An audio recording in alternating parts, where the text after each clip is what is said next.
할렐루야. 좋으신 하나님을 찬양합니다. 오늘 성탄 주일 예배에 함께 하신 모든 성도님들을 진심으로 환영하고 축복합니다.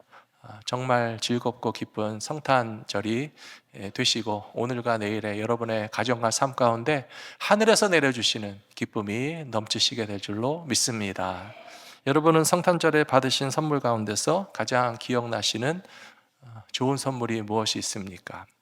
아마 어렸을 때에 부모님이 주셨던 선물, 갖고 싶었던 신발이나 옷이나, 요즘 젊은 세대들은 게임 머신이나 컴퓨터나 혹은 최신형 스마트폰 같은 거를 받으면 요즘 젊은이들은 좋아하지 않습니까? 우리들에게 주신 최고의 선물은 다른 것이 아니라 하나님의 아들 예수님이 오신 것이라고 저는 믿습니다. 지난주일에도 잠깐 말씀드린 것처럼 저는 오늘 성탄 예배가 너무 기쁜데요. 그 기쁜 이유는 아까 장로님 기도하신 것처럼 오늘 세례 입교 받으시는 분들이 6분이나 있어요.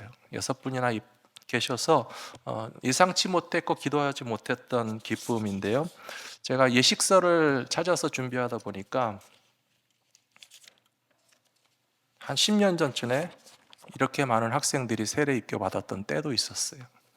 그런데 그동안 여러 가지 이유로 세례 입교가 매우 드물었지만, 이번 성탄절에는 이렇게 많은 분들, 또 오랜만에 유아 세례, 또 성인 세례 받으시는 게 너무 기쁩니다. 제가 받은 최고의 선물이고 기쁨이라고 지난주에도 말씀드렸습니다. 선물 이야기를 하다 보니까 우리 모두에게 떠오르는 인물이 하나가 있습니다. 산타클로스라고 하는 사람인데요. EM members and young brothers and sisters, how many of you still believe Santa Claus is real? Raise your hand. 산타클로스가 진짜라고 믿는 사람은 한번 손 들어 보실래요? Maybe one or two. 예. 장로님까지 손을 드시는군요. 세인트 니콜라스는 real historic person이에요. 진짜로 성 니콜라스라고 하는 분이 있었어요. 로마 제국의 3세기경에 터키 남부의 리디아라고 하는 지역에 세인트 니콜라스, 나중에 세인트가 됐지만 니콜라스 주교라고 하는 교회 지도자가 있었습니다. 터키 남부 지역의 리디아는 사도 바울이 가서 복음까지 전했던 그 지역입니다. 소아시아 지역이었는데요. 그러나 3세기에 아직 로마 제국이 기독교를 공인하기 이전에 핍박받는 교회였지만, 이 니콜라스 신부님은 성도들을 사랑하고 복음을 전하면서 한 300년 전에 그 땅에 복음을 전해줬던 사도 바울과 그 선교팀의 복음과 교회와 성도들을 잘 지키는 그런 분이 계셨다고 합니다. 그런데 이 니콜라스라고 하는 분이 유명하게 된 것은 교회 안에 가난한 성도들에게 선물을 많이 주시는 그런 신부님이셨다고 해요. 니콜라스 주교가 선물한 것 중에 가장 유명한 것은 가난한 성도의 가정에 세 딸들이 있었는데, 그 세 딸들이 지참금이 없어서 결혼을 하지 못하는 굉장히 낙심될 수밖에 없는 상황 가운데서 선물을 했다는 겁니다. 요즘 분들은 생각하기를 지참금이 없으면 결혼을 안 하면 되고 뭐가 문제냐라고 생각하실 수도 있겠지만, 그 당시의 상황은 무척 다릅니다. 여인이 성장하여서 결혼하여 가정을 가지게 될 때 안전하게 보호받을 수 있는데, 결혼하고 싶지만 지참금이 없어서 결혼하지 못하는 한 가정의 세 딸들을 생각했던 니콜라스 신부님께서 금덩어리를 자루에 담아서 몰래 밤중에 그 집의 창문을 열고 집안에다 그 금덩어리 같은 자루를 놓고 온 데서 산타클로스의 스토리가 시작됐다라고 하는 것이 서양 풍습의 기원이라고 볼 수가 있겠습니다. 뭔가 지금 이야기와 연결되는 부분이 분명히 있지요. 그래서 서양 성탄절 풍습 가운데서는 서로 선물을 주고받는데 누가 주는지 모르는, 요즘 젊은이들은 아마 한국에서 시크릿 산타라는 말을 들어보셨을 텐데요. 누가 주는지 모르게 선물을 주고받는 풍습조차도 바로 이 세인트 니콜라스로부터 시작된 이야기라고 볼 수 있습니다. 문제는 이 성 니콜라스의 이야기가 민간에 퍼지고 세상 속에서 모든 사람들이 함께 나눌 수 있는 이야기가 되다 보니까 주로 부모님들이 자기 자녀들에게 크리스마스 선물할 때에 우리가 다 하는 거짓말이니까 한번 이야기해 봅시다. 산타 할아버지가 가져다 주신 선물이야 하고서 선물을 주시잖아요. 그런데 우리 아이들이 이 자리에는 아마 다 이미 그 진실을 깨달으신 분들만 계실 테니까요. 몇 살쯤 되면 이 부모의 뻥치는 소리를 파악하게 되느냐? 텍사스의 어느 심리학 교수님이 조사했는데요. 8살쯤 되면 아이들이 벌써 눈치를 채기 시작한다는 거예요. 보통 유치원을 다니는 그 이상의 나이가 되면 아이들이 좀 사고 판단력이 생기잖아요. 과학적인 이 사고 판단력을 가진 아이들은 엄마 아빠의 말을 듣고 이해하면서 오늘 밤에 전 세계의 모든 아이들에게 산타 할아버지가 선물을 다 갖다 주신다라고 하는 말을 들으면 그게 과학적으로 어떻게 가능한지 계산을 한다는 거예요. 도대체 우리 마을에 아이들이 얼마나 많이 있고 우리나라에 얼마나 아이들이 많이 있고 전 세계 아이들이 얼마나 많은데 하룻밤 사이에 지구를 뺑 돌면서 산타 할아버지가 모든 집의 아이들에게 선물을 다 갖다 준다는 건 말이 안 되기 때문에 이상하다라고 하는 생각을 하기도 하고요. 또 조금 순진한 아이들은 네가 자는 사이에 산타 할아버지가 굴뚝으로 내려와서 선물을 놓고 가실 거야. 그러면 좀 아이들이 판단력이 생기면요, 우리 집은 굴뚝이 없는데요 하기도 하고, 뚱뚱한 산타 할아버지가 저 굴뚝을 어떻게 들어오시나요 하기도 하고, 그렇게 자꾸 의심하면서 걱정하지 말고 자고 일어나 보면 선물이 있을 거야 라고 하면서 부모님들이 설득을 하지만 결정적으로 아이들이 이 사실을 깨닫게 되는 것은요, 친구들의 폭로라고 그럽니다. 다른 친구들이 야, 산타가 어딨어? 엄마 아빠가 선물 주는데 그냥 모르는 척하고 받기만 하면 돼 라고 가르쳐 준다는 것이죠. 산타 이야기를 해드리는 것은요, 어른들조차도요 그냥 환상과 동화로 믿고 싶어서 믿는 분들이 있을지 모르겠다는 거예요. 하지만 방금 산타가 진짜라고 믿는 분들이 계십니까? 물었을 때 진짜로 손 드신 분은 없을 거라고 생각하는데요, 거꾸로 우리를 위해서 이 세상에 오신 예수님이 하나님의 아들이시고 우리의 구원의 주님이신 것을 믿으십니까? 예수님이 우리에게 성탄절에 선물 되시는 것을 믿으십니까? 하나님 아버지께서 우리를 사랑하시기 때문에 주신 최고의 선물이 베이비 지저스 크라이스트라는 사실을 믿으십니까? 그거는 다 믿는 거잖아요. 얼마나 귀한 일입니까? 그래서 이번 성탄절에 우리를 위해서 오신 예수님이 어떤 분이신지 잠깐 나누도록 하겠습니다. 첫 번째로 예수님은 가장 높은 통치자의 예언이 성취된 겁니다.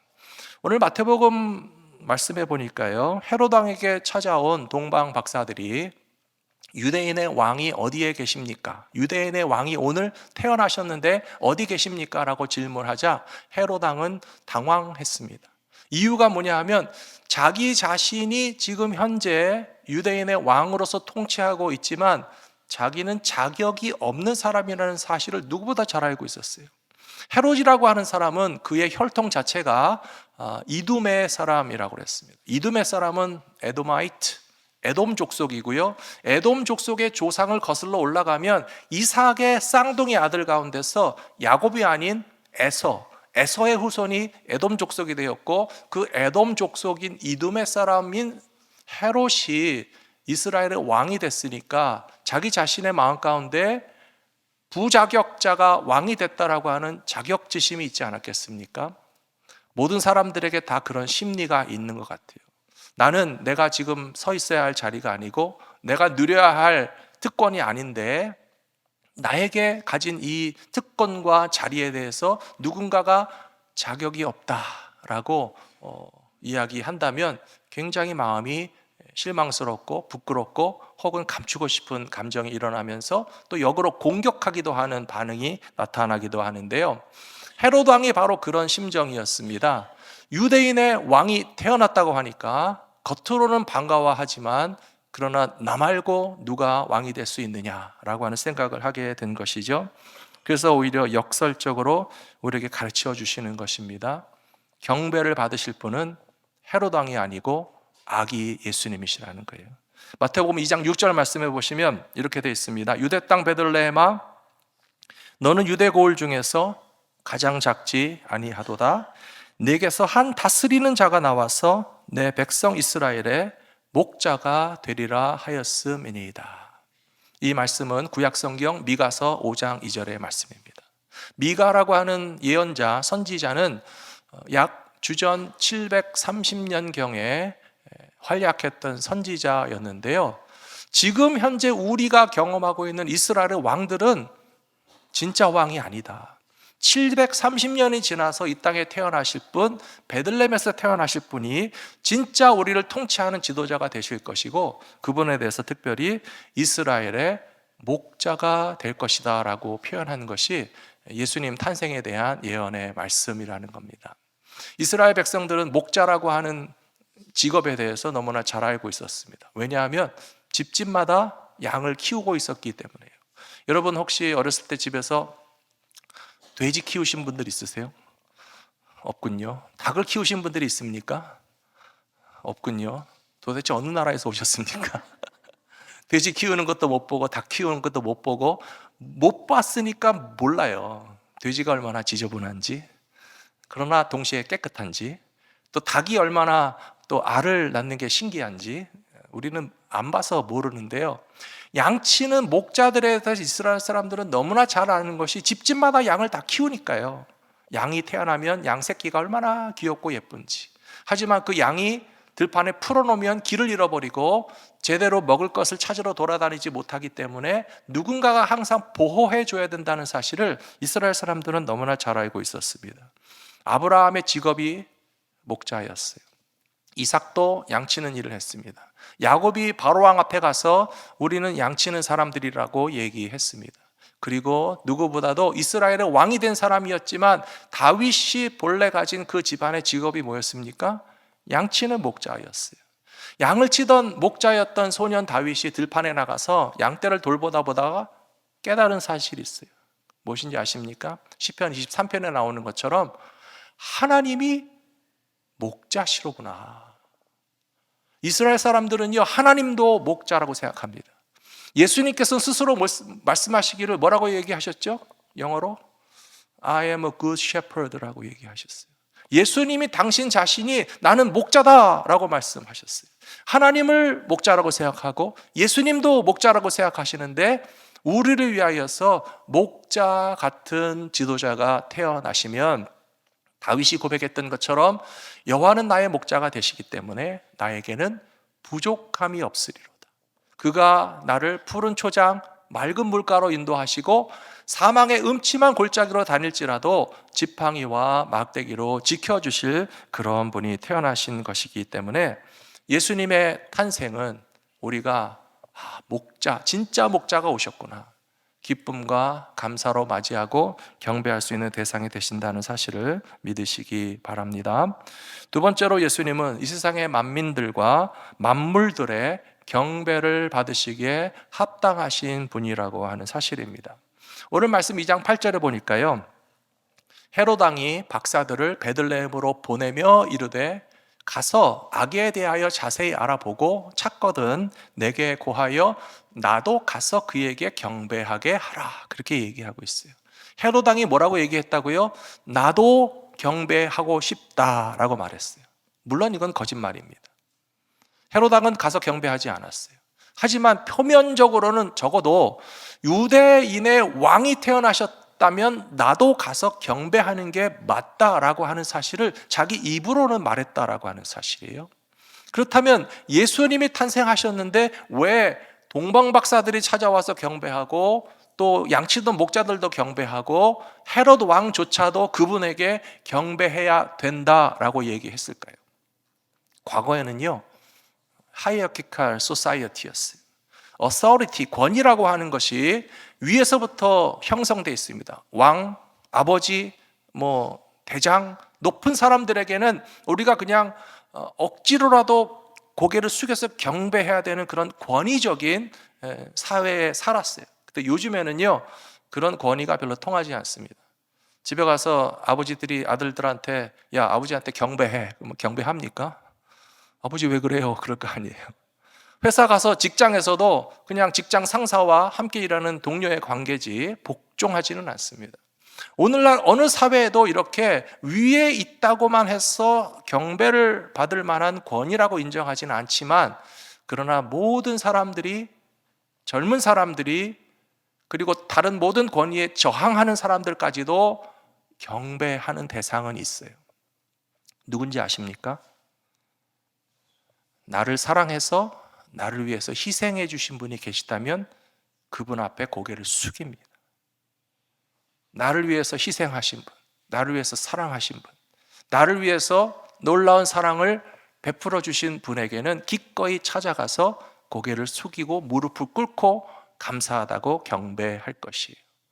우리가 예수님에게 경배해야 되는 이유는 바로 거기에 있다는 사실입니다. 지난주 중에 우리 교회 권사님 한 분 장례식이 있었습니다. 장례식을 준비하면서 92세 다 되셔서 소천하셨지만 제 마음에 좀 아쉬움과 섭섭함이 있었어요. 왜냐하면 그 권사님이 오랫동안 매우 외롭게 사셨다는 사실을 제가 알았기 때문에, 이렇게 쓸쓸히 외롭게 사시다가 천국 가신 권사님 참 슬픈 마음이 들었어요. 제가 병원에 신방 갔을 때도 아무도 방문하는 사람이 없었고요. 오죽하면 저에게 연락이 왔겠습니까? 교회 목사님이라도 가서 좀 한번 기도해 주시면 좋겠습니다 해서 찾아갔거든요. 제가 잠깐 머문 동안에 정말 아무도 들여다보시는 분은 없었어요. 장례식의 순서지를 준비하는데 우리 부목사님이 다 도와주시잖아요. 유가족 명단을 봤어요. 돌아가신 권사님에게는 유가족에 남편이 없습니다. 아들도 없습니다. 딸도 없습니다. 단지 조카 두 분의 이름만 딸랑 있고, 또 유가족들에게 들려온 소식은 뭐냐 하면 우리 그냥 가족장으로 조촐하게 조카들 식구들이 모여서 우리 권사님 장례식 할 겁니다. 교회에서 도와주셔서 감사합니다. 근데 하필이면 지난주 중에 비가 많이 왔잖아요. 화수목금 비가 온다고 하는데 목요일날 계속 비가 많이 올 거라고 그래요. 그래서 제가 또 염려하는 마음에 기도를 했는데요. 하나님, 그때 그 시간에 고기만이라도 좀 비가 안 오게 해주시면 안 됩니까? 그랬더니 장례식 하는 시간에도 비가 멈추고, 특별히 산에 가서 하관식 하는 동안에도 마른 땅에서 하관식을 할 수 있어서 얼마나 감사했는지 몰라요? 모든 게 다 끝났어요. 순서가 끝나고 식구들과 처음 만나서도 이렇게 장례식을 하고 또 마지막 인사를 하고 헤어지는데, 그 두 분의 유가족의 이름에 있던 조카 한 분이 제게 찾아와서 하시는 말씀이, 목사님, 우리 고모가 10년 넘게 갈보리 믿음교회 다니셨다는 사실을 저는 몰랐습니다. 오늘 목사님 말씀을 통해서 알게 돼서 얼마나 기쁜지 모르겠습니다. 저는 지금 펜실베니아에 거주하기 때문에 제가 어렸을 때 저를 자식같이 돌봐주신 우리 권사님이었지만, 이제 성인이 돼서 떨어져서 오랫동안 서로 자주 보지 못해서 교회에 그렇게 열심히 매주일 나가시는 분인지 몰랐는데, 오늘 와서 목사님 말씀을 듣고 보니 10여 년 갈보리 믿음교회를 잘 다니시다가 이렇게 천국 가신 것이 다행으로 여겨져서 감사하게 생각합니다라고 인사를 하시더라고요. 여러분, 뭘 의미하는지 아십니까? 예수님으로 말미암아 구원을 받은 사람들끼리는 통하는 게 있어요. 그것이 뭘 의미하는지, 외로운 삶이셨지만 혼자서라도 계속 교회를 다니셨던 분이었다는 사실을 조카들이 기억하고 우리가 기억하고 서로 나누는 데는 아주 중요한, 서로 통하는 그런 어떤 메시지가 있고 사실이 있어요. 그것은 뭐냐 하면, 크리스마스에 예수님이 우리를 구원하기 위하여 하나님이 보내주신 선물이고, 그 예수님을 믿을 때에 우리가 하나님의 자녀가 되어서 천국에서 다시 만날 수 있는 영생의 소망이 있고 부활의 확신이 있다는 거잖아요. 그래서 그것을 함께 나누면서 참 슬픈 장례식이었지만 저는 위로를 서로 주고받았던 것을 여러분들과 나누고 싶습니다. 사랑하는 성도 여러분, 아기 예수님한테 도대체 왜 경배해야 됩니까? 하나님의 아들이면 뭐 경배 받으셔야 되는 겁니까? 하나님의 아들이신 것이 경배 받으실 만한 충분한 이유가 될 뿐만 아니라 저와 여러분을 구원하기 위하여 이 땅에 내려오셨기 때문에 그래요. 저와 여러분을 살리시려고 십자가 위에서 죽으셨기 때문에 그래요. 오늘날 모든 사람들이 경배하고 무릎 꿇는 대상이 누구라고요? 날 사랑하는 사람이고, 나를 위해서 희생한 사람이고, 나를 살려주기 위하여 그분이 돌아가셨다면 우리는 당연히 그 앞에 가서 엎드려 경배하고 절하면서 감사를 표시할 텐데, 예수님은 죽으시기만 한 것이 아니라 죽으시고 부활하셔서 지금도 살아계십니다. 살아계시는 하나님의 아들 아기 예수께 경배하시는 오늘 성탄절 되시기를 축원합니다.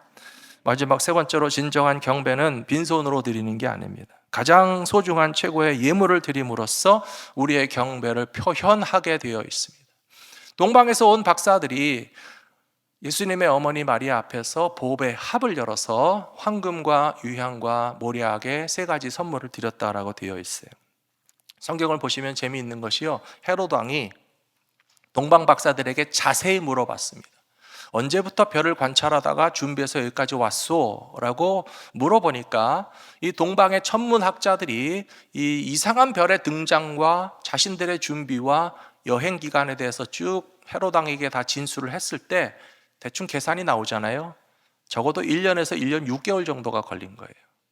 그래서 베들레헴의 아이들을, 몇 살짜리 아이들을 죽였어요? 2살 이하의 아이들을 다 죽였어요. 적어도 태어난 지 2년 이하의 아이들을 다 죽이면 내가 안전하겠다라고 하는 판단을 내리게 된 이유는 헤롯 왕이 여기서 동방 박사들에게 자세한 사항을 들었기 때문에 그런 것이에요. 하지만 이 동방의 박사들은 이 먼 곳에 긴 시간 동안 비용을 들여서 찾아와서 경배한 것이 바로 예수님이 하나님의 아들이시고 우리를 구원하실 메시아라는 사실을 믿었기 때문에 경배했다는 사실, 지난주에도 말씀드렸죠. 세 가지 선물에는 다 상징성이 있습니다. 첫 번째는 황금입니다. 이 황금은 지금도 변하지 않는 최고의 가치를 가진 그런 금속이죠. 이것이 바로 권력이고 왕 되심을 인정하는 것입니다. 사랑하는 성도 여러분, 오늘 하나님 앞에 예배하시면서 성탄 헌금으로 금덩어리 가지고 오신 분 계세요? 아무도 없죠. 금덩어리 안 바쳐도 괜찮아요. 그러나 예수님을 왕으로 인정하시는 예배를 드리시게 되기를 부탁합니다. 두 번째로 동방 박사가 드린 예물 가운데는 유향이 있어요. 유향은 성전에서 피우는 향입니다. 이 향을 피우면 공기가 정화됩니다. 거룩한 장소로 변모됩니다. 잡냄새가 싹 사라집니다. 또 요한계시록에 보시면 성도들이 올려드리는 기도는 향처럼 피워 올려져서 하나님 보좌에 상달된다라고 했기 때문에 곧 예배를 의미하는 것이에요. 우리가 동방박사처럼 유향으로 예물을 삼지 않았어도 오늘 자리에 오셔서 예배 드리시는 저와 여러분의 이 신앙이 하나님 앞에 향기롭게 올려드려지는 그런 예배가 된다면 유향 못지않은 예배가 예물이 되는 것입니다. 그리고 세 번째는요, 모략이었죠. myrrh라고 하는 아주 이상한, 발음하기 이상한 단어가 있는데요, 이 모략이라고 하는 것은 시신이 부패하지 않도록 바르는 약품이었어요. 예수님께서 금요일날 낮에 십자가에서 죽으셨죠. 토요일은 안식일이라서 아무도 일할 수 없었습니다. 무덤 위에 조용히 누워 계셨어요.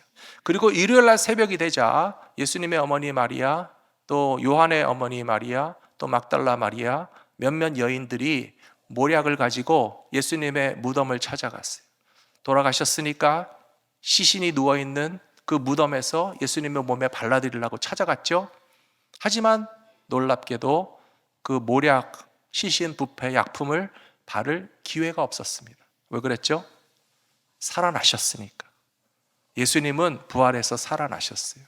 황금과 유향과 모략을 드렸을 때 마지막 모략의 의미는 바로 죽음을 의미하는 것이에요.